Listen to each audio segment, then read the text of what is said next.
Sundays are fun days at Zamboni's on 7th Restaurant and Bar. They love hockey, they love St. Paul, and they love bingo.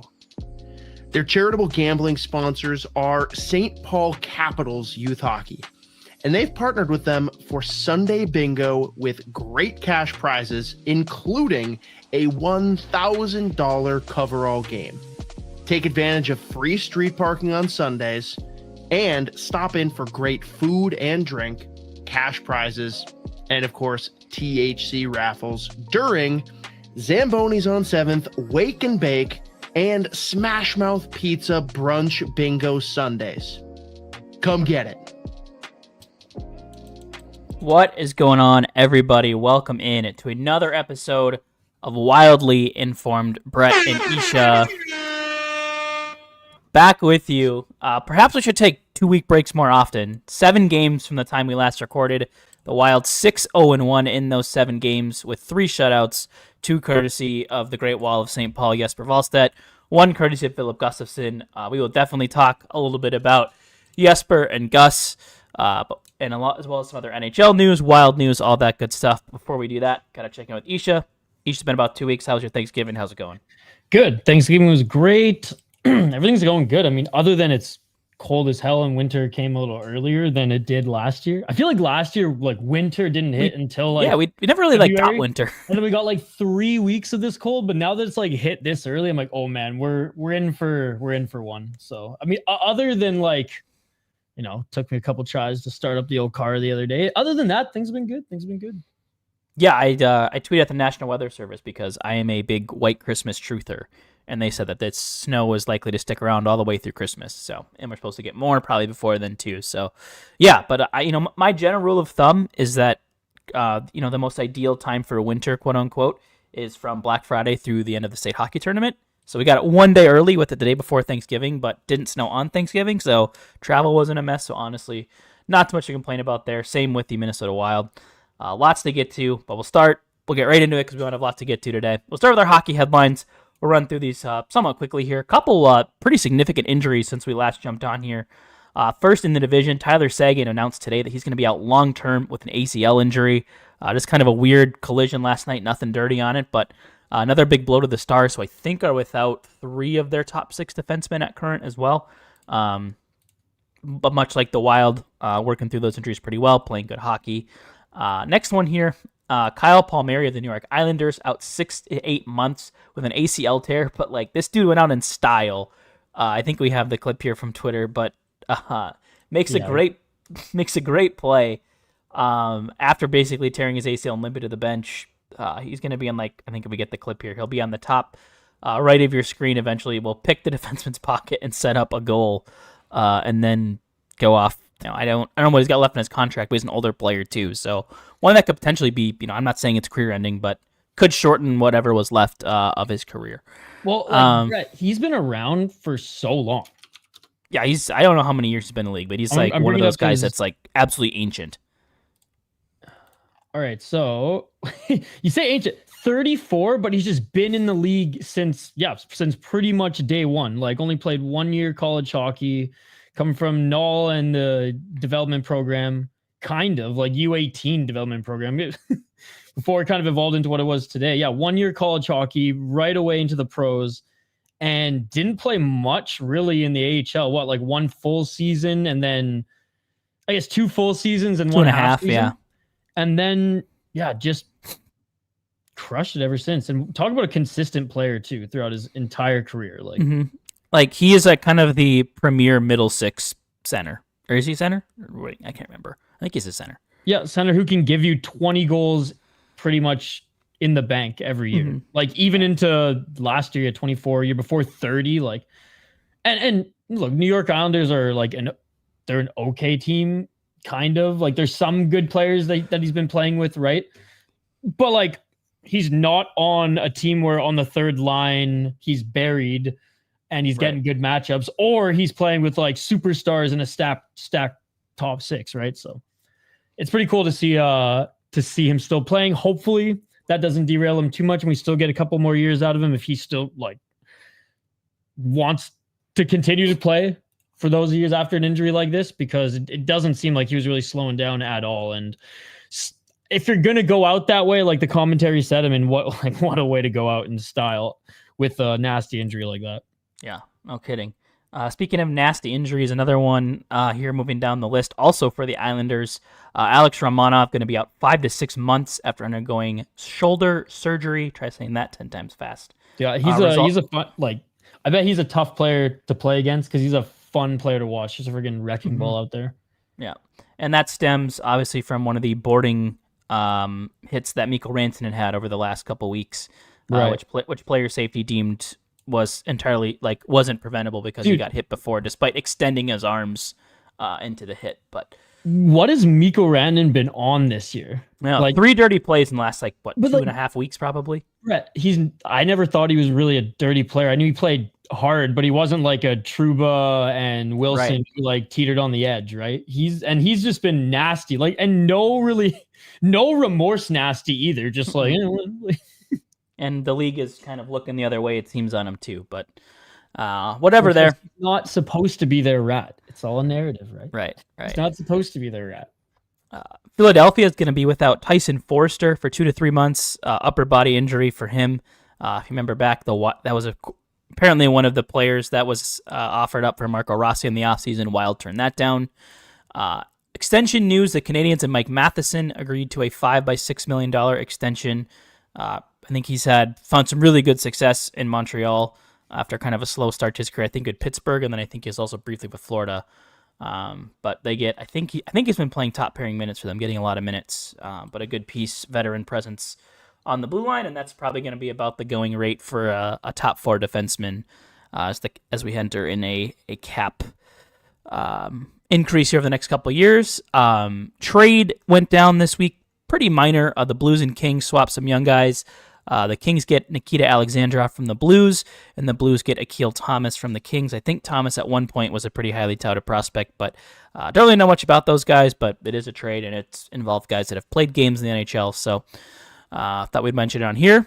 And then it hasn't really been it's been pretty quiet on trades. No one's really pulled the trigger. Mm-hmm. I mean, if anything, this market was talking more about potential trade talk when the friggin' wheels are falling off at the beginning of the season, but now that things are not only back on track, but buzzing, it's okay. Right. And they're starting to get healthy again too. We still have yet to see all, what you would say are the 20 starters for this team play a game yet this year. So trending in that direction, hopefully, with Marco Rossi and Danila Yurov hopefully going to be back here pretty shortly. Brett, I just feel in this league, no team is ever healthy, and depth might be the new build versus stacked superstars. Honestly, yeah. Yurov, they said, is day-to-day, Hot Rod Dan, so could be back sometime on this road trip. So we'll get to that in a minute. This one, your neck of the woods, the Canucks allegedly open for business, saying all their veterans on the table, not Quinn Hughes, but based on some clips of his... He said Pettersson, Hughes, and I think Demko, not on the table. But everybody else. I think Quinn Hughes might want to be on the table. I've a clip linked here from Bick Nizar on X of just 2 shifts from Quinn Hughes over the past week and a half where he just looks incredibly interested. So he's top of the zone on this one. Yeah, that was pretty bad. No effort after the puck. Goes down into the defensive zone half speed, just whips it up the boards. No idea if there's any player there. And just kind of coasts. Doesn't even try to catch the pass. And then this next one. He was doing his best JT Miller impression. Yeah. Well, there's another clip in that thread. If you open that one up from, I think it was last night or 2 nights ago. I got this in here too. Where people were comparing it to the JT Miller clip. So I think so. He's middle of the screen now. Just the best part is just this peel away right here. Leaves the guy behind the net and then just peels up the ice with the puck basically in front of the crease. Yeah. I'm fucking out, boys. Straight up. I'm out of here. Leaves both these guys. Yeah. So Hung allegedly out not the available job. for trade, but I would not be surprised even if at this point he asks out. Things not going well for the Canucks. One player heavily brought up kind of in all circles, Kiefer Sherwood, who we talked about a little bit on this He show, is but so nasty. And he has one gear. It's just north-south, going to the net. We're going to score, boys. yeah, and I had a tweet about this. Russo reported the Wild kicked the tires on him. And I said, like, I don't think he's a bad player, but for the price they're asking, he's absolutely not worth it. Yeah, So- he's Hinostroza, but he can score. Yeah, That's so he has- basically, he's Hinostroza with more bite and he can score. But like the Canucks are like, he's one of our only valuable guys right now. So Mhm. we're gonna, ask as high as we can. I don't know how this has changed in the last like 2 days, but I think I looked at this on Monday. He had 12 goals on 50 shots, so a 24% shooting percentage. Other than that, is a career 10.9% shooter, so 14.9%, like above his average so far this year. Maybe not quite. I would say last year was probably his breakout season as far as yeah, and he shot at about 13. And you're shot an at NHL 13% last year. So regardless, like 11% above his career average, and even last year. Yeah, he That's had an cool. awesome season last year, and the Canucks were absolute dog shit last year too. Yeah. And even as last year in Nashville, and they actually like bumped him up from like fourth line to like third, and he filled in for some spots in the top six. Mm-hmm. I think the issue for me is like I think I heard the asking price is like a first plus a prospect, Yeah, and like get the fuck for out. for a guy that is For a on an third line player. Like, let's be honest. on an expiring deal, is 30 years old and is shooting at 24% on the Who's season. whose agent is just salivating to get that Right. money. Like, and then the other thing he does is hits, and I'm like, you have like that's just Ryan Hartman. Like, you already have that on your team. Like, and you're trying to trade Ryan Hartman. Why would you just trade Ryan Hartman to acquire Ryan Hartman? I don't know. Like, I think he's a good player. I think if the price came down to like a second round pick, okay, then I'm interested. Then you Especially if it entertain means yeah, for sure. especially if it means I don't have to see Vladimir Tarasenko. Like he's the one player I think like who is he? Who do you play him over? That's maybe the one name that comes to mind. But I think like if you're the Wild and you're moving your first and your prospects, like it needs to be for like a potential long-term solution. I think in your top six, not a 1-year rental or another third liner who commands $4+ million and is just mid. Like it's just not worth it to me. Yeah. So. One player like he's the only really shining star in Canucks land right now. I mean, other than like Pettersson is having a way better season than he did last year and half the year before, and like the first little bit of the season. Talk about a team like that is injured head to toe. Like they got key guys who've only played like 1 or 2 games. Like Bluger's only played 1 game or 2, I think, this season. Yeah, it's an absolute tire fire over there. But at this point, Quinn Hughes, if he wants to go, like I do not blame him, and I don't think Canucks fans do either. I think Canucks fans are just going to ride at this point and get Aquilini to sell the team because they are sick and tired of his bullshit. But it's not dissimilar from I think how a lot of Minnesota Twins fans feel. Like there are a couple good young players in the organization, but the owners are completely clueless. They wish to sell the team and have someone do it right. And I think like friggin' like Alvin is not, and Hoppy's gonna rub this in and probably clip it, but like he's senile Jim Rutherford's puppet. And where I thought Alvin like had a voice at times, at this point is just like, oh man, no, they were just lucky. And he is just bowing to friggin' whatever crazy old Jimmy Rutherford who belonged to the friggin' nursing home is telling him. So yeah. I think like the one player I think that would be interesting to me, I think he's hurt right now, would be Connor Garland. I love the way there's like a lot of people are interested in him because wherever he goes on a team that's good or bad, he's producing. Yeah, like he's the I don't think he's your prototypical like top 6 winger, but I think he plays fast, he plays hard, he has some skill. I think could play on your second or your third line. Like and he's a little bit younger. Like he's a player I'd have a lot more interest in. No idea if the Wild have looked at that, asked about that. They're probably if they're asking that much for Sherwood, they're asking more for Garland. But like, I'm saying, I think he's a player I'd be willing to pay a little bit more for. I think you just kind of look at 29 years old, he's a year younger. He's made playoffs twice too, right? So like he's proved he can play in dog shit organizations. Basically 20 goals, 50 points each of the last 4 seasons, give or take. On pace for that again this year. Like that's a player I have a lot more interest in. But he plays tough too, because I think the first thing like my mind goes to is like, I feel like Connor Garland's injury prone, but he's not. He's just always like in the mix, or like sometimes he'll take a bad like slash and get in the dirty areas. But like he has been on a pretty good streak as far as like he missed one game last year, like big whoop. And I think his injury right now, I think it's just day to day, like nothing serious. Yeah, it's not from egregious. Last I saw. So if the Wild were to be asking for a player in the Canucks, that would be the one that interests me. He's also a right shot, which the Wild don't have a ton of. But that would be the one that may be interesting to me. Minor news, but Alexander Georgiev has gone back to the KHL. Flash in the pan with the Rangers, and I think one good season with the Avalanche, but things are not going well. He went to the AHL and basically said, "Please release me. I'm going to Russia." So he gone. We talked, I think, on the last show a little bit. There was kind of concerns about the ice conditions in Milan. The NHL was sending execs out. Now there are concerns that the rink might not even get done. In which case there would be no NHL players at the Olympics. And if it does get done, it's going to be smaller than NHL size rinks. Which we have to point out is usually not the case, because in IHF and Olympic hockey, it's on the big surface. It's on Russia, Sweden size ice, right?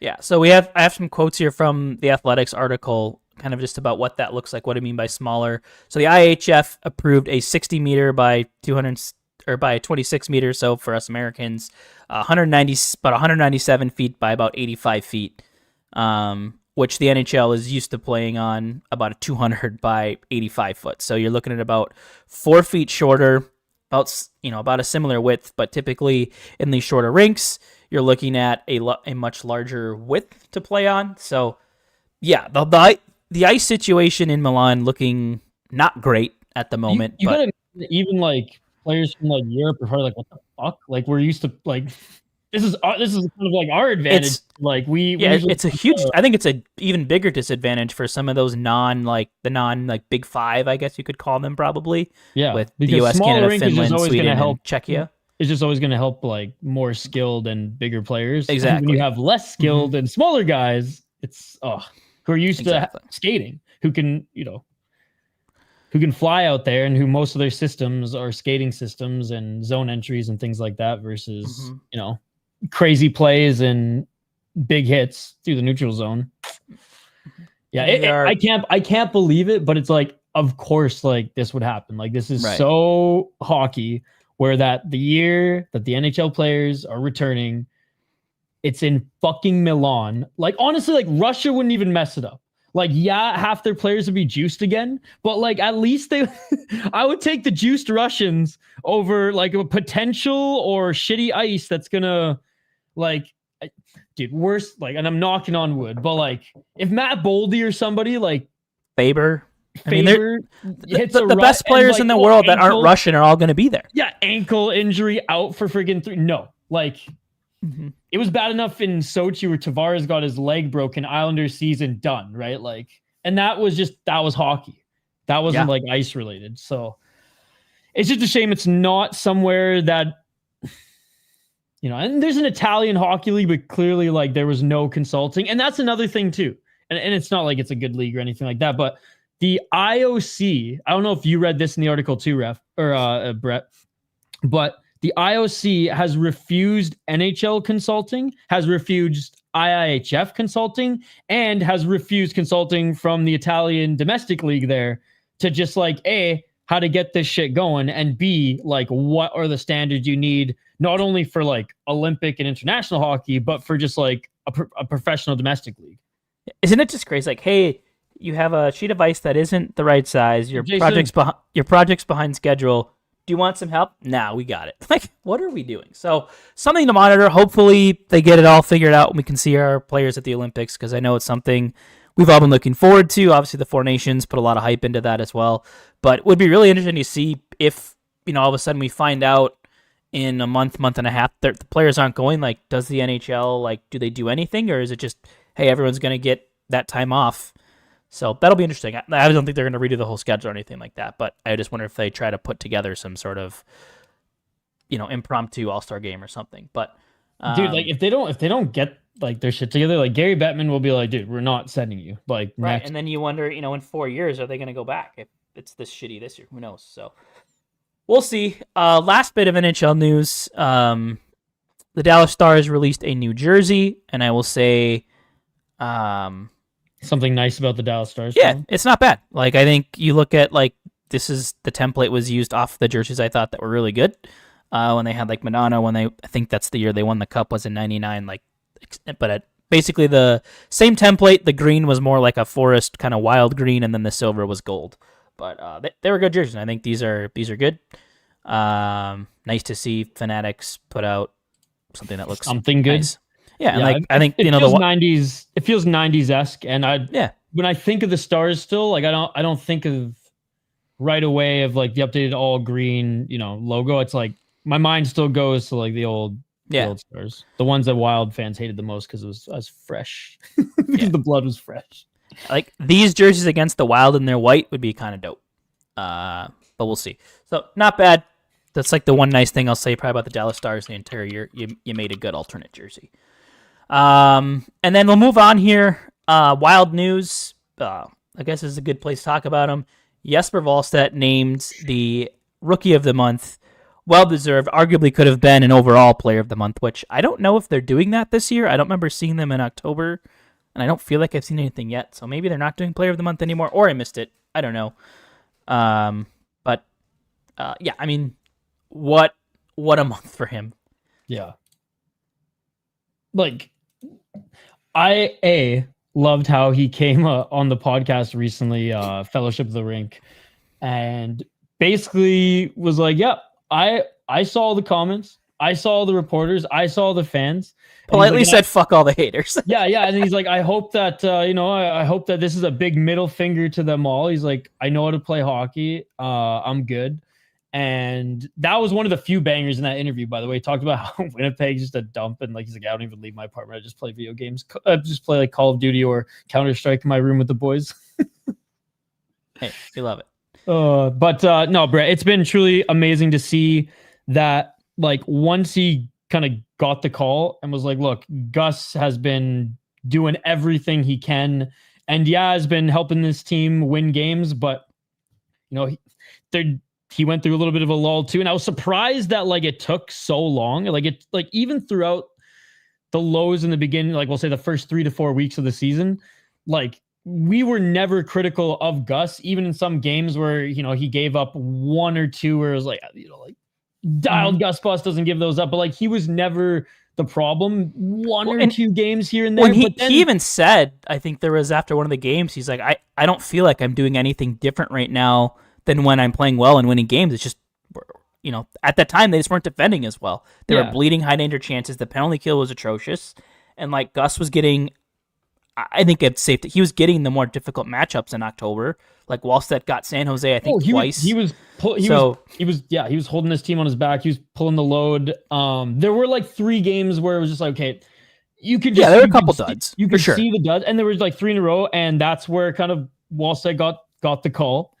And he just seems so like comfortable and poised to like take the challenge, and he's just been running away with it. And what I like is you can see how competitive he is. You can see how loose he is out there. You can tell that he's doing his work with the video coach and stuff like that, because there's some plays like in Edmonton, for example, where like he just knew where the play was going. A couple times where he made some ridiculous saves, just like gliding to his left, knowing that the play was going there, knowing that this is something the Oilers do a few times. And then obviously just his candidness in interviews and those friggin' celebrations at the end when he's at home. I was hoping he'd do it in Edmonton, but I'm like, hey, you're not there yet and you're a rookie. Like, I'm glad that he's like, has at least some foresight to know that, like, okay, until I'm like, 3 years into the league or it's playoffs, like, can't be doing that celebration in other people's barns. But I expected it. I was like waiting for it, and I was like, oh yeah, they're in Edmonton. So, long of the short of it, super proud, super excited to see the success. And like, are there going to be some duds? Like, are there going to be some lulls? Absolutely. He's a goaltender in the National Hockey League. But Brett and I were talking about this just moments before we were recording. Like, we were talking about how like the Hamburglar, right? How fun that run was, and like there's other goalies who've had crazy playoff runs. They don't really talked about them much anymore. Well, even like this year alone, like Artur Shilov's got off to an awesome start in Pittsburgh, but no one was like, "Oh, Artur Shilov's like this might be the next great goalie." He's a good up and coming goalie, but but no one's sitting there thinking like, "Oh, this like he might be the future." Like, but people around the league are looking at Jesper Wallstedt and going like, "Yep, like this is the future." Not only that, but Calder contention. Like, how can he not be in the talks right now? I think he has to be now. He absolutely has to be. And I wanted to pull up what you were talking about, just like the way that Wallstedt is anticipating plays and things like that. This is from the Gamer last night from Russo and Smith. It was a Wallstedt quote talking about the really big save that he had on Zach Hyman. And Wallstedt said, "We know that was a play that can happen. I felt like I got out there pretty well. I kind of expected a shot. I was surprised he didn't release that right away. And then I was trying to launch out to take away his time and space and try to make him make the first move, and somehow ended up catching my pad." Like, just hearing about like how he can just break down a play in that amount of time. Like, hey, I was expecting this play. I thought about the shot. I realized I was in this position, so I tried to do this to take out the angle. Like, and to me, and I think we've talked about this a lot on this show over the past year with Gus, and now, of course, Wallstedt as well. But just like these two. And I made a point about this on Twitter when they released like the saves of the month. There wasn't a single Jesper Wallstedt or Philip Gustafsson save in there, and they've been arguably two of the best goalies in the league, over the past however long that stretch was before that. It's because they're just making the saves look easy. Like they're getting in the position, the puck hits them, and they don't give up any rebounds. Yeah, they don't have to dive, to the right and like make that crazy stick or glove save. Right, and they've got a couple big saves here and there, a couple of instances in the shootout, but they're just making things look so calm, easy. Wallstedt, 4 shutouts in his last 6 starts. He has. Dude, how confident are you with him in the shootout too? Like, it's like, oh, if they're in a shootout and Wallsted's there, I'm like, oh, they're gonna win. They're gonna win. Which he's what now? 10. I don't even know. It's like 12 of 13 or something, I think, on the year, somewhere around there. 4 shutouts in his last 6 games. 5 of his 10 career NHL wins and 15 starts are shutouts. On the season, per top down hockey's expected goal model, 3rd in goal save above expected at 15.96. I think it's worth noting that's in 10 starts. All the other goalies around him, so the ones ranked 1, 2, 4, 5, 6, 7, 8, have all played at least 16. So he's racked up as many goal save above expected in 10 games as other goalies have needed 16, 17, 18, some even 19 games. He leads the league in save percentage with a 944. This one was a fun one from Dmitry Filipovich. His last 6 starts have resulted in 10.5% of total shutouts in the NHL this season. He's the 2nd rookie goalie in the last 5 years to record a winning streak of over 7 games, and he's the first goalie since the Minnesota native Frank Brimsek in December of 1938 to record 4 shutouts in a 6-game span. Damn. Like, just nuts. And yeah, Gustafsson, his own, as we talked about, in November, 2 shutouts. He's got the 15th best goal save above expected, 8.58, and a 904 save percentage. Like, if that was your starting goalie, 2 shutouts, 8.58 goal save above expected, 9.0 or 0.904 save percentage, like, you'd be very happy with that. Yo, do you think, is he going to the Olympics? I think he should. I mean, you look at, like, Markstrom's been bad. Allmark's been... Gustafsson and him go there and just, like, upset win gold. Yeah. I mean, Allmark's been pedestrian. Ersson and Forsberg are backups. Like, I don't know how you look at what Wallstedt's doing and not put him on this roster. And, like, at this point, like, he's out playing Gustafsson right now. Like, I don't think they're going to go to the Olympics and make him the starter. But, I think he's got to be on the team because he could be. If Gus or, I think it'll be Markstrom that'll be the other one there. Or actually, maybe Allmark. It'll be one of those two, and then I think Wallstedt should be there. But I think he's absolutely earned it. And yeah, I think to your point, like this is not a flash in the pan. This is a guy that has 1st-round draft pick. Like, he's been pretty much the best goalie at his age level since he was like 14 years old. Like, he's dominated in every league. He's won championships. Like, he is that dude. And it's awesome to see. I mean, you look at where he was at this time last year, like a sub 900 save percentage and a losing record in the AHL, and now arguably the best Wild arguably have the best tandem in the league. Yeah, I think they absolutely do, and that's the the topic I have here in our Puck Hero opinions, but just makes more sense to talk about here. Like, Colorado's the one you could maybe argue, but I don't think we have enough of a sample. Mackenzie Blackwood, I think, only played like 5 or 6 games. Wedgwood's look good, but Yeah, I mean, there's nothing this goaltending duo is doing right now that you could complain about. They've stolen games recently. Like last night, the Wild's offense pretty much non-existent, defended well, but when they needed him, Wallstedt came up big. Yeah, I mean, I don't know what else you could ask these guys to be doing. The fact that they're just going every other night, like they went back-to-back shutouts together, like that's got to be awesome. You know, they talked about they love pushing each other. They're happy when the other guy gets in there. They hang out off the ice. Just, like yeah, it's two Swedes too who are like under 30. Obviously, like Gusson, you know, can mentor a little bit in that like he's been in the league for a while. Right? He was young coming into the league, but you know, few years younger than me still, right? Like he's still a young guy. A little bit more, I don't want to say shy, but like not as, I don't know, vibrant and emotional. And then you have Wallstedt, who's a little bit more candid and like vibrant out there. It's just like such a cool duo to have. And it's just awesome that they're like both in their 20s. Yeah. And then obviously we've now gotten the signature Arroselli 3 times. No. Much to the dismay of the Colorado Avalanche play-by-play guy, their radio guy. Fuck that dude. But yeah, just awesome. Hoping we continue to see this goaltending tandem be great. And I think as this team gets healthier, I think you're going to see the offense trend up. And you know, the Wild have settled in right to the spot preseason that I thought they would be, third behind Colorado and Dallas. Winnipeg stumbling, just like I predicted. My Central Division analysis looking quite good. Other than I think I might have had St. Louis above Utah. But one miss, you know, that ain't bad. So, let's quickly, before we move on to just like more Wild talk here. Let's, speaking of flash in the pans, we don't see many good hockey fights anymore these days, right? Like there's a few, and honestly, we see most of them. And yo, by the way, shout out to my friend Yayan Rodriguez. What's up, homie? It's been a while. The only person who's watching us on Facebook right now. We miss you, buddy. But anyways, even in the AHL, Brett, and I was streaming the Chicago game last week. We were doing the play-by-play and commentary for the watch party here, and you know, it was a fun game. It was a fun game. It was a crazy game, right? Iowa game was going on at the same time, and shout out to the chat. They were sending me, I think they had like 3 or 4 fights in that game, and one of the fights was really good. The refs let them go. It was entertaining. The Iowa Wild were down, so like it was just one of those, you know, I'm doing this for the team, right? Momentum or just like good spirits sort of thing. And the other two, the refs men were getting in there almost like they were in the NHL and separating them way too quick to the point where it's like, why did you even let them go if you're just gonna separate it that quick? You know, like give them like a few, not minutes, but give them a few seconds at least to just get in the rhythm. And then one, they separated, I think, a little too early too, but it was honestly in Iowa's favor because the guy was getting his ass pummeled, but get his face pummeled in, his ass beat. But yeah, all that being said, there was a fight in the AHL.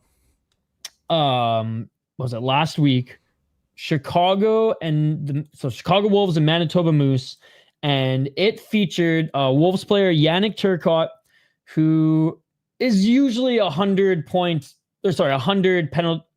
penalty minute guy, 188, 153, 109 if he's playing in more than 15 games. Anywhere between 20 and 40 games, he's got over 150 penalty minutes. He went up against a young guy, actually, who's actually a 6th round pick, Tyrell Bauer, who he's playing the WHL and only in the AHL, but has really, since the WHL, scrapped as well. Like never cracked even 20 points in the WHL, and even in full seasons in Manitoba, he's maybe putting up 5 to 7 points.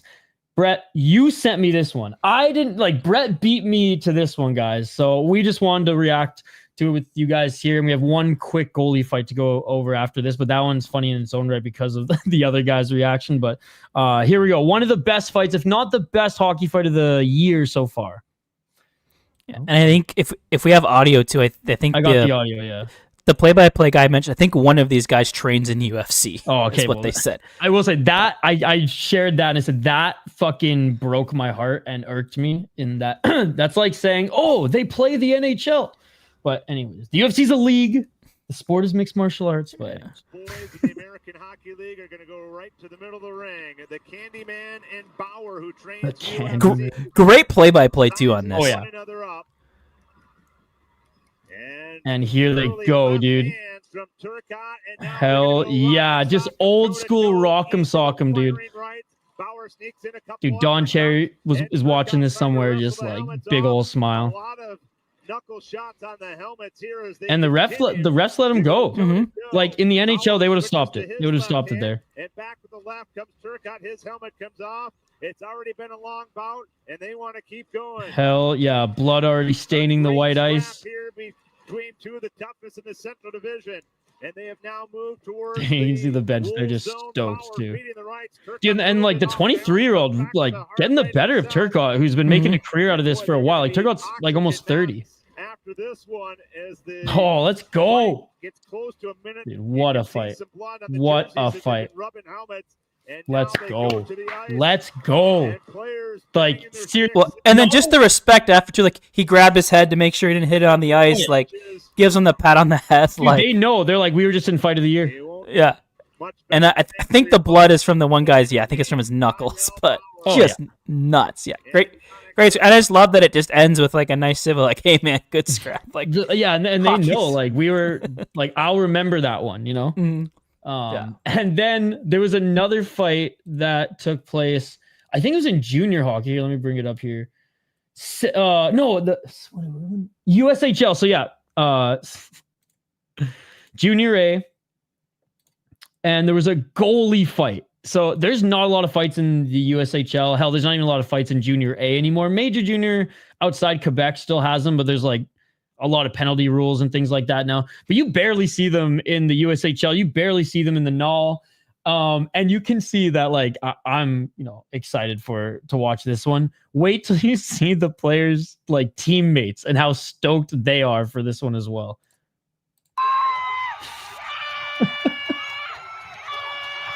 Yeah, wait for it. He's looking like Kuznetsov scoring like an OT goal in overtime. Oh my! And yeah, back to that, like, yeah, so stoked.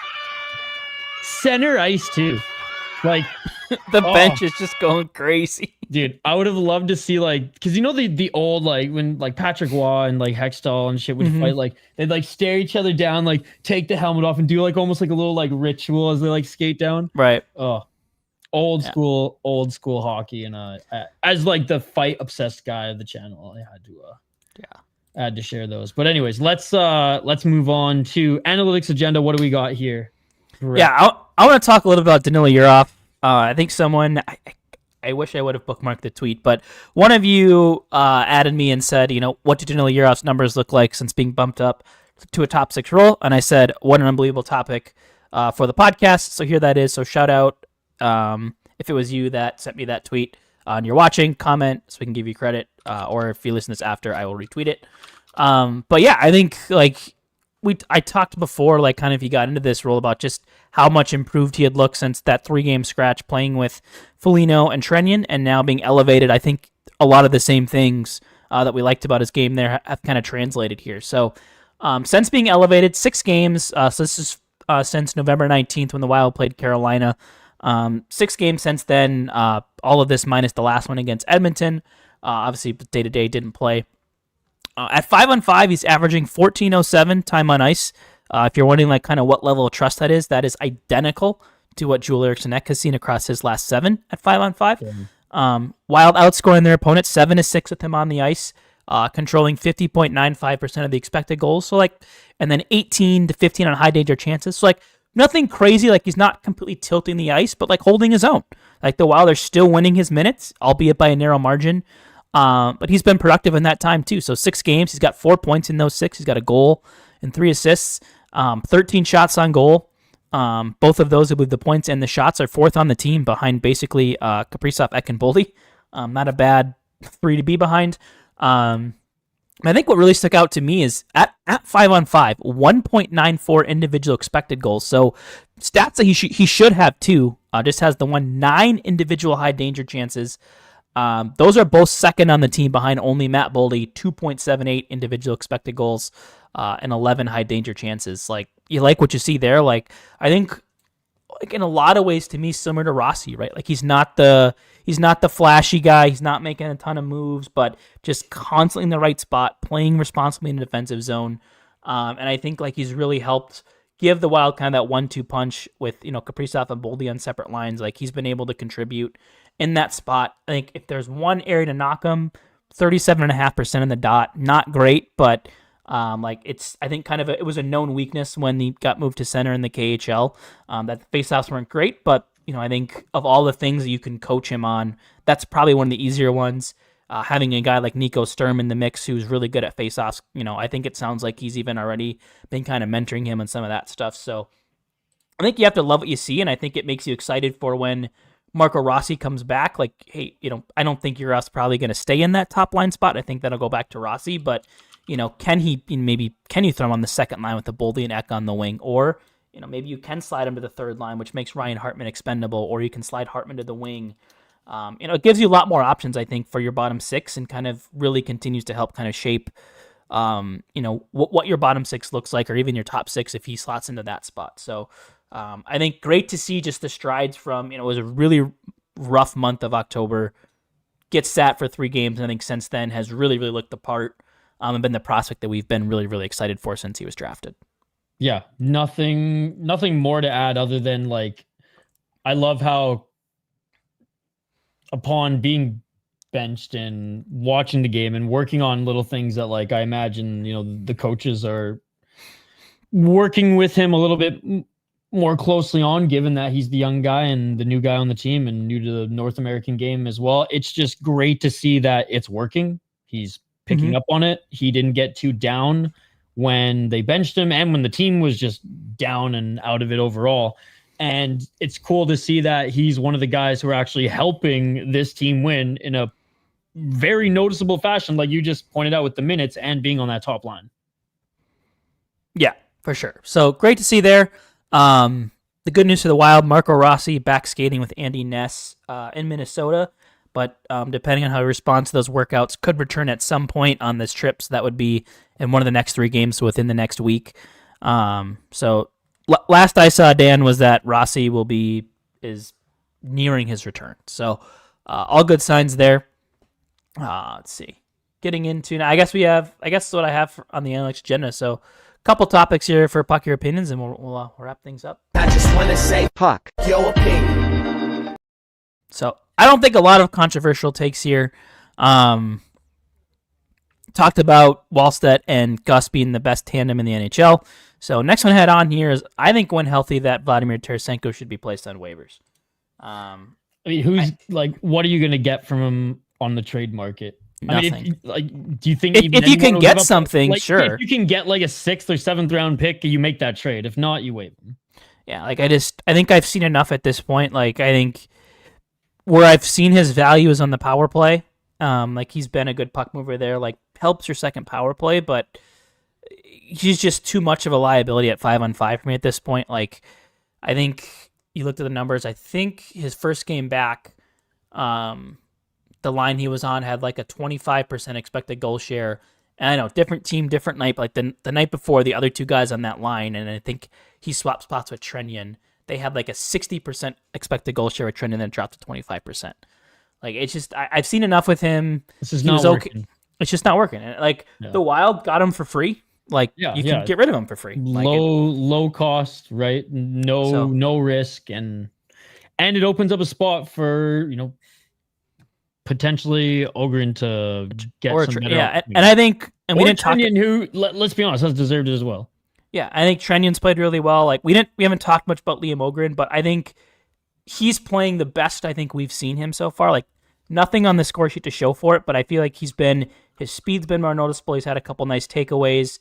And then I tweeted this out last night. He didn't get credit with a point on the Wild's lone goal last night, but he starts all that. Wins a puck battle along the boards, takes it down the wing, puck on net to get the whistle. Nico Sturm wins the draw. He has a moving screen across Skinner, which allows Brodeen's shot to beat the goaltender and go in. No points, but took the puck, got the whistle, made the screen. Pretty much as involved as you can be without having a point on that one. So I think you have to be excited about that. And I think he's continuing to get more minutes, more trust. I I'm not going to look at the analytics because he's been stapled mostly to Ben Jones, who is just an analytical nightmare. Like, that guy just does nothing other than win faceoffs. But so I don't know what the lines would be. I haven't given enough thought. But my third line would, I guess, probably be Yurov, Hartman, Ogren. I think if healthy, I think that would cover everybody. But that's what I would do there.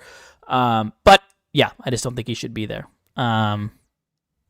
Next one, this one is kind of, I think we've maybe talked about it on a previous show, but wanted to bring it up again, just given the body of work that we now have about a quarter of the way through the season. But for your Team Canada, Connor Bedard should be on that roster, I think. It's definitely, yeah. I have no issue if he goes, or if they invite him. Like, I'm fine with it, right? Especially this season. Like, he's been great since coming into the National Hockey League. Obviously, there were some expectations for him to be the next McDavid, the next Crosby, like one of those type of players. It didn't happen. It's like, oh, boo-hoo, he's a point per game player, right? Like, he didn't come in and put up 50, just like 40, 45 points. He came in and put up a hell of a first season, followed up with a pretty good season as well. But this year, man, watching him, it's less that's like, you're still a good player and you're doing all like the same nifty things, but he's just single-handedly taking over games and in a very Crosby-esque way is making other players look so damn good. And if you can get into spots, like there were some plays against the Wild, like I think there was one of the tip goal or the one that was like right in front of the net. And it was just like, Bedard, how, like, you crazy chess master, like, how did that play even happen? Like, so the way that he's been a step ahead of the offense, the way that he can handle the puck, move the puck, skate, it just seems like he went from like, like a 9 out of 10 player to like an 11 out of 10 player within like one season. And where I like Macklin Celebrini because he just like has that more of like Lemieux swagger where it's like, doesn't matter, I can do everything and I can get us ahead and still rely on my teammates, but if I really need to get a goal by myself, 3 guys on me in the corner, like I'll somehow get it to a guy, get in the right spot and like take over.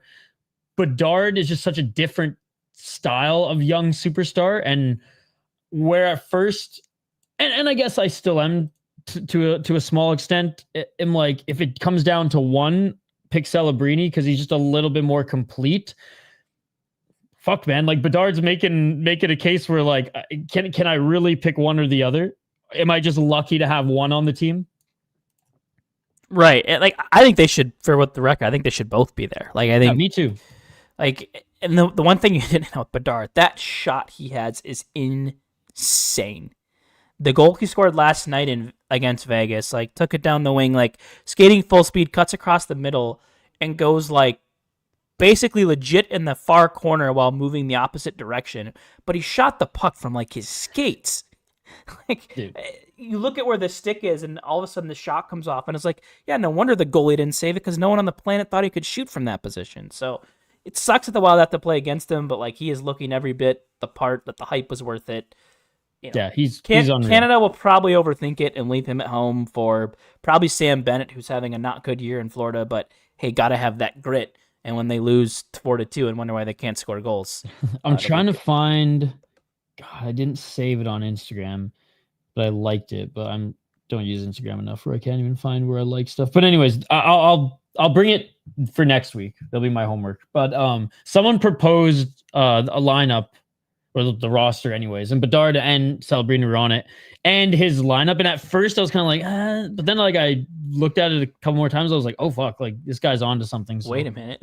Yeah, wait a minute. And I think I don't remember if Sam Bennett was there, but like if he was, it was like him and Marchand, like the fourth line. Yeah, I think Marchand deserves to be there. I think you look at what he's done. Like, I think he's been Florida's best player this year. I think by like points, on ice metrics, like he's been great. Like the leadership that he brings to that locker room, as well, being a veteran, like he looks rejuvenated. And I think like you almost owe it to Marchand as Team Canada to have him on that team. I think.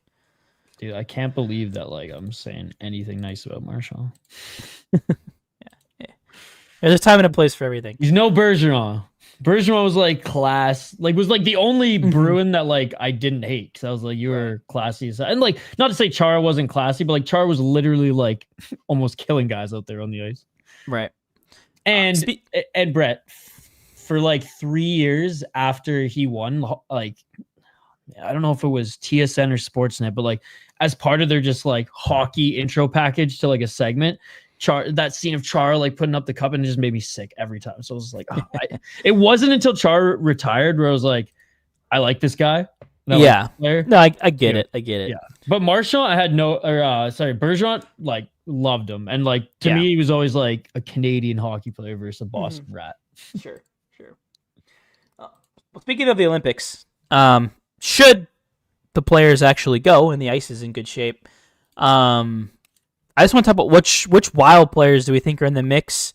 I think the locks at this point, Matt Boldy, obviously, like he's going to be there. Oh yeah, Brock Faber, like I think if you're Bill Guerin, like in October, you're maybe second guessing it slightly, given the tough start he has. But the way he has turned it on, I think this past month, like he has exploded, and like, Faber's back. And on the opposite end of that, I don't think Quinn Hughes doing his best JT impression gets him off of that roster either. No, he'll be there. And I think you look at what Slavin and Faber did at the Four Nations, like you think that they want to bring that pairing back. I think as long as Slavin is healthy, I think he's missed, I think, most of the season. I think he got hurt like the second or third game of the season, has been out since then, but I think expected to be back in time for the Olympics. So you think that's a pair. Eriksson, Brodin, and Gustafsson were all there in the Four Nations. I think they'll all be back. We already talked about Gus should probably be the starter. Wallstedt, I think, not to jump ahead too of it, but we talked about this earlier, so we can talk about it now. I think Wallstedt deserves to be there for Sweden. I think we talked about that. Like, I don't know what other case you have to put other than like right now he's probably the best Swedish goaltender in the world. Like, I don't think there's any debate to that by anybody. Maybe Gus has something to say about it, but so. And then I do wonder if, he's obviously cooled off a little bit, but I do wonder if Marcus Johansson is maybe potentially on Sweden's radar. Yeah. Like you look at the guys that were there for them at the Four Nations that I think he could be there over. Like I'd probably take him right now over Victor Arvidsson. I'd for sure take him over Gustav Nyquist. I'd probably Zibanejad is, I think the name value is there, but he hasn't been great. So like those are like the three, but like, if he's even there as like the 13th, 14th forward for them, like maybe not in the starting lineup, but I think you just look at what he brings with speed, the two-way play, can play on your second power play. Like he has that ability to carry the puck. Like I think there are some things he brings there. Again, you have another veteran presence, so cooled off a little bit, but he's cooled off a little bit, yes, but like they brought him when his seasons were similar or worse than this one, right? Like when he was putting up 35 to 45 points, they were bringing him. Dude, he's going to be like 40 to 50 this year, right? Yeah, I think just 1 point like the last 6, but still like 20 points in 27 games. His speed, the dynamics you could bring, absolutely deserves to be there over Gustav Nyquist. I can guarantee you that. So I don't know if he's on their radar, but I think the way he's played, he deserves to be. The only other, I think, real lock, Nico Sturm for Team Germany. I think that's pretty obvious. They're not super deep with a lot of NHL talent. He'll probably be their second. Any French player in the National Hockey League who's playing for France? I have no idea. I thought there was one. Like I thought I heard one recently. Because Belmar is playing overseas. He's going to be there. Old man Belmar.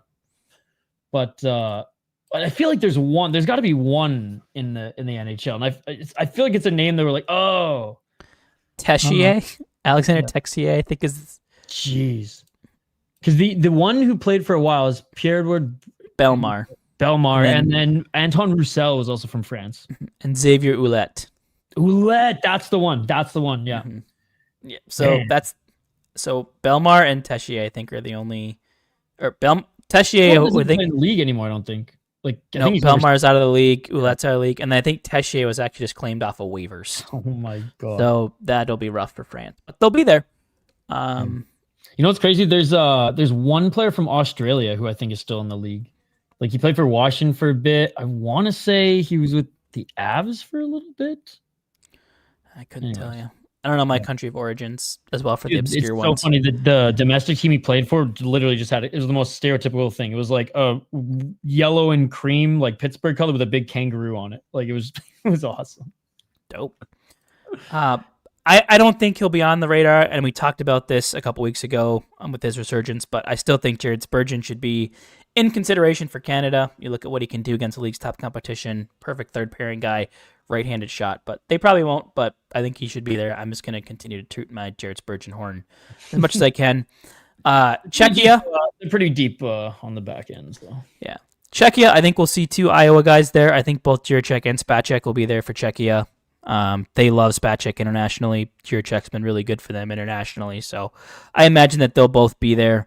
And the last one, I think Slovakia, Iowa goalie Samuel Levi, I think could potentially be in the mix. I don't know what other Slovakian goalies are out there, but I think he played for them for the World Championships earlier this year and was very, very good for them. So and I think I'd imagine U20 and U18 for them too. Yeah, so I think he'll get a look there. But so if you total it up, I'll throw Spurgeon out.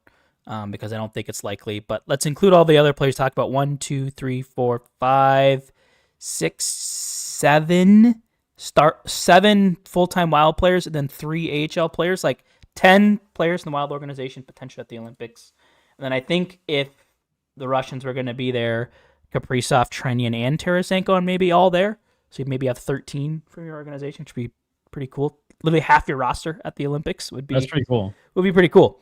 But so something to watch there. I don't know when I don't know the dates for when they'd have the rosters finalized and stuff. But last topic here, Minnesota Wild related. Like the PK is good again.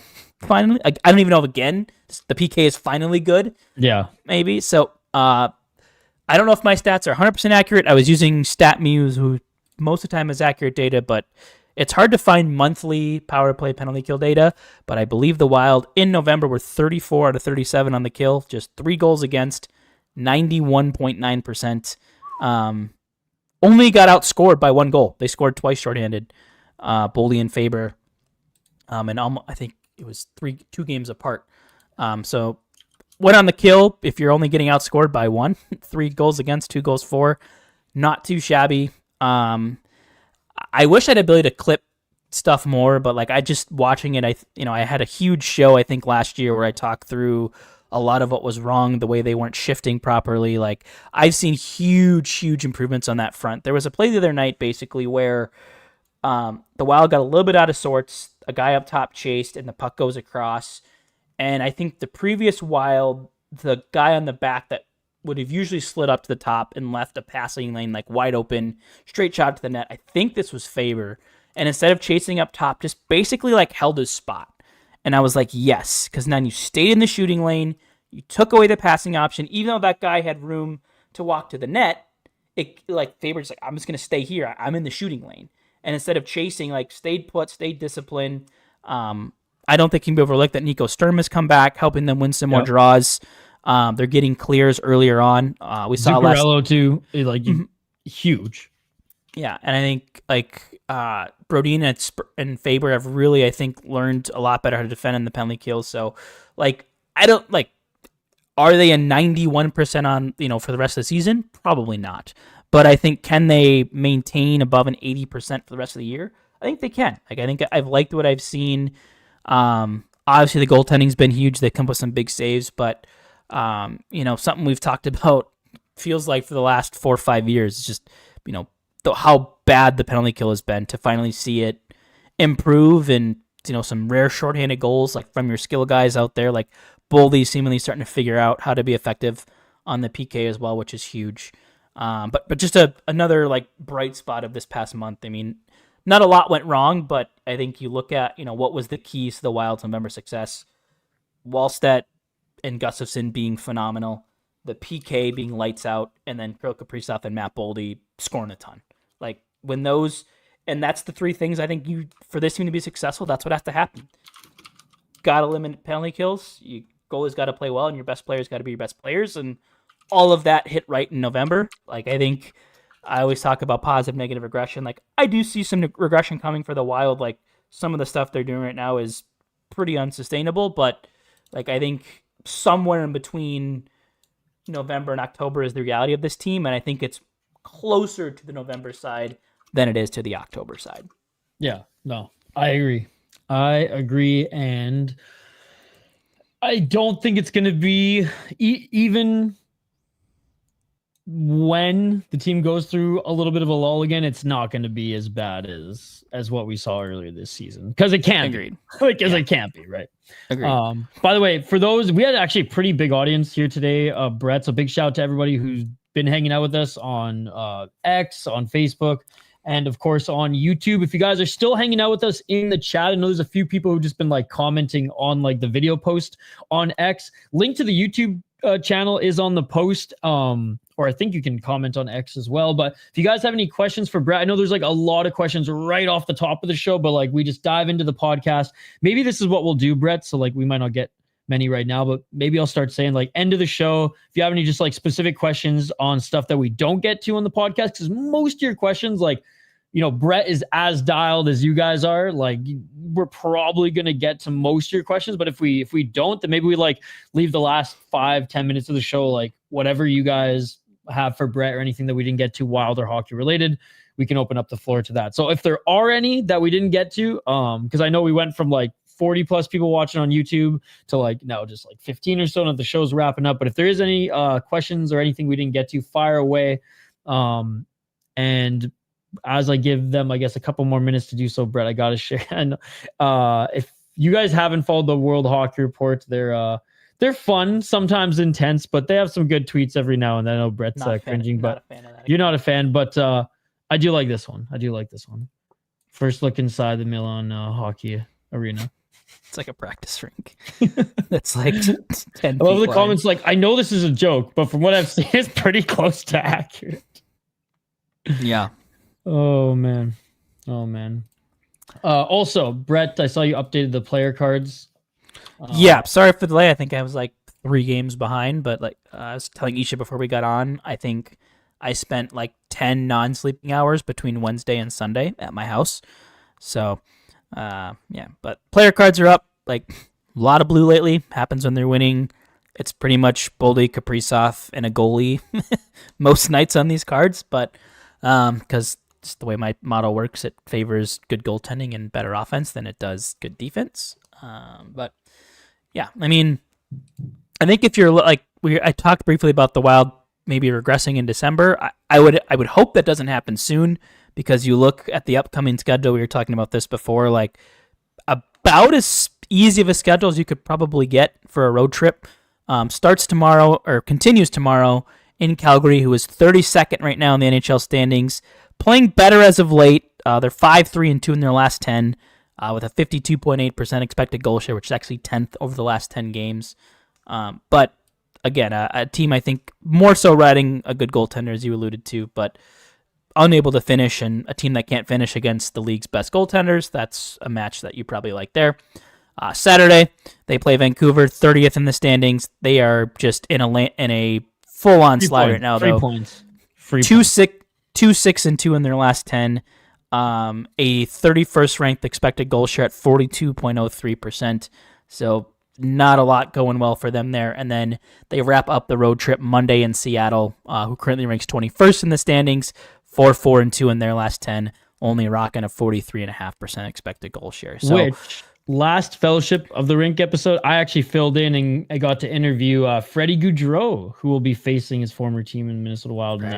Is he healthy again? He's healthy, and he should be in the game. Good. We caught up with him 2 weeks ago, I think. He just talked about how much he loved the boys in Minnesota. Like, he just could not say like that. He said, obviously, like, I like the city and everything, and like Minnesota, St. Paul, Minneapolis treated us well, but he's like, that group was awesome. He was like, it was like family. He's like, I never thought I was going to leave, sort of thing. So it's a pretty cool interview. He's awesome. And he just talks about how he's adapted to Seattle, which is like, is a sports city, but not necessarily the same hockey city that was obviously like Minnesota or Minneapolis or St. Paul. So So check that out. It is on the YouTube channel, and the audio did drop today. The Sota Pod or Fellowship of the Rink, wherever you get your podcast from. And if you missed some of this show and you want to listen to it tomorrow at work, I will drop it first thing in the morning via audio as well. This week we just got a little behind on podcasts and stuff like that, given that just the schedule just got pushed today with Judd's Buds not coming out on Monday. But we're all getting caught up now, guys. So, and last but not least, I will be live tomorrow covering the Seattle game. So there you go. Calgary game. Calgary game. Oh, yeah. Which, honestly, I feel like I'm usually the curse. Like whenever I'm live, they have a tough time. They were able to get it against Chicago, which was great, but they have a tough time. If it was Seattle, I feel like they're like the better of the Calgarys and the Vancouvers right now. So it would have been bad. So if anything, I'm glad it's Calgary because like I can't even screw it up. Right. Yeah. So should be some winnable games here coming up. The Wild, red hot, I think 11-0-2 in their last 13. So hopefully when we're coming back at you here in a week, no game Wednesday next week, so we will likely be here at 8 or 8:30, depending on our schedules, hopefully talking about 3 more Minnesota Wild wins. Life's good right now as a Minnesota Wild fan because they're playing quite well. Absolutely. Well, that's it. That's it for me, Brett. That's all I got. See you guys next week. See you later, guys. How gratifying is it for you? And I'm sure you had some doubters there along the way the last 12 months. A couple of them. Obviously, when you're struggling as well, you read a lot of stuff about yourself. It becomes you're like, oh, it wasn't my fault. Oh, this guy is thinking I'm shit. Oh, I'm a bust. Oh, everything. It's not my fault. It's everyone else's fault. But then you kind of get into that bad cycle. But then obviously, when you're succeeding now, it's like, okay, you're just laughing at all the comments you've got throughout the way. You're like, you didn't think I was gonna get here. You all of you guys thought I was a bust already after one bad year out of my whole career. So in that way, it feels kind of good to prove just a little bit, even though it's a small sample size and I've only played 7 games now. A lot of hockey left, but it feels good in the beginning now to kind of point the middle finger back a little bit and just try to